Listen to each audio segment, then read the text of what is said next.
Bây giờ số bóng ôn ọt nia ngay đi trong càng ngheใน website video learning នឹងចែករំលែកចំណេះដឹងបងប្អូនពាក់ព័ន្ធនឹងយុទ្ធសាស្ត្រអាជីវកម្មដែលយើងនឹងប្រើការវីដេអូមុនគឺយើងបានបង្ហាញបងប្អូនពាក់ព័ន្ធនឹង cost leadership បាទមានថាធ្វើឲ្យថ្លៃដើមចំណាយថ្លៃដើមគឺអបបរមាមានថ្លៃដើមរបស់យើងគឺតូចបំផុតបាទប៉ុន្តែក្នុងការអនុវត្តមួយចំនួនប្រហែលជាយើងមិនអាចប្រើយុទ្ធសាស្ត្រ cost leadership បានទេសម្រាប់អាជីវកម្មរបស់យើងបាទខ្ញុំលើកជាឧទាហរណ៍សាមញ្ញមួយដែលបងប្អូនអាចពិចារណាបានឧទាហរណ៍ករណីទឹកសុទ្ធបាទណាអញ្ចឹងទឹកសុទ្ធគេលក់មកដល់ 1000 រៀលនៅលើទីផ្សារតែអ្នកផ្គត់ផ្គង់អាចលក់មកដល់ 1000 រៀលបានមានន័យថាថ្លៃដើមរបស់គាត់ច្បាស់ជាទាបជាង 1000 រៀលហើយពេលអាចថ្លៃដើមគាត់800 600 500 700ហ្នឹងទៅតែយើងមិនដឹងថាតើស្មើប៉ុន្មានទេស្រាប់តែបងប្អូនចង់លក់ទឹកសុទ្ធដែរបាទប៉ុន្តែថ្លៃដើមរបស់យើងមិនមែនថ្លៃដើមយើងគឺមិនមែនក្រោម 1000 ទេវាអាចថាឧទាហរណ៍ករណីថ្លៃដើមរបស់យើងផលិតទៅគឺស្មើនឹង 1200 រៀលអញ្ចឹងបើថ្លៃដើមយើង 1200 រៀលហើយដូច្នេះយើងមិនអាចនឹងលក់ទឹកសុទ្ធហ្នឹងគឺថ្លៃមិនអាចលក់តម្លៃ 1000 រៀលបានទេបាទបើយើងលក់ 1000 រៀលមានតែយើងខាត់ដើមហើយអញ្ចឹងក្នុងករណីដែលអាជីវកម្មយើងមិនអាចប្រើ cost leadership បានទេអញ្ចឹងបងប្អូនត្រូវងាកមកប្រើទីសាស្ត្រមួយទៀតគេឲ្យឈ្មោះថា differentiation វិញមានន័យធ្វើឲ្យខុសពីគេវិញអញ្ចឹងបើសិនបើយើងចង់រកស៊ីមុខរបរហ្នឹងគឺយើងច្បាស់ជាងាកមកប្រើទីសាស្ត្រមួយគឺធ្វើឲ្យខុសពីគេវិញកាលណាធ្វើឲ្យខុសពីគេមានថាយើងអាចលក់ទឹកសុទ្ធហ្នឹងមកដល់ 2000 រៀលទៅបាទគេលក់មកដល់ 1000 យើងលក់មកដល់ លក់មកដល់ 2000 ទៅអ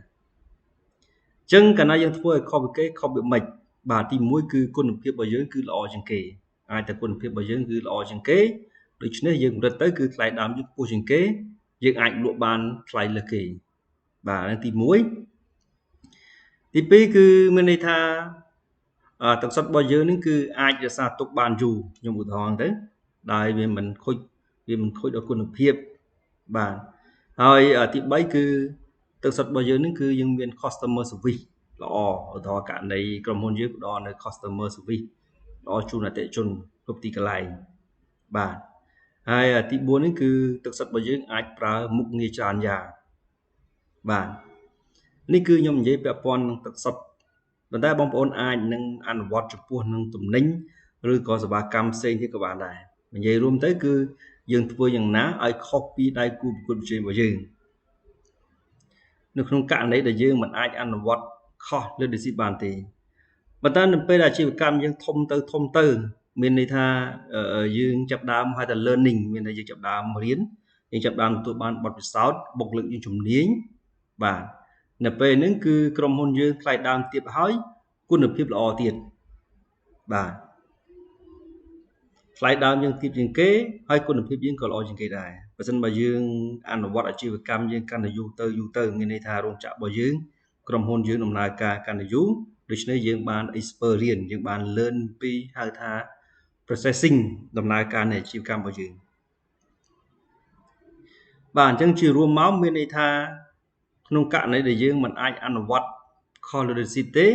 ដូច្នេះយើងប្រើភាសាមួយគឺ differentiation មានន័យធ្វើឲ្យខុសពីគេបាទខុសពីគេនេះគឺមានន័យថាគុណភាពល្អជាងគេបាទទំនិញរបស់យើងប្រើបានយូរបាទយើងផ្ដល់នៅមុខងារពិសេសជាច្រើនទំនិញរបស់យើងផ្ដល់នៅមុខងារជាច្រើន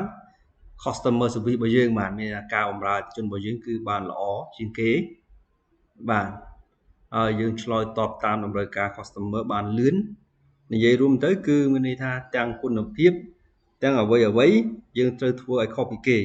បាទអានេះគេឲ្យឈ្មោះថា differentiation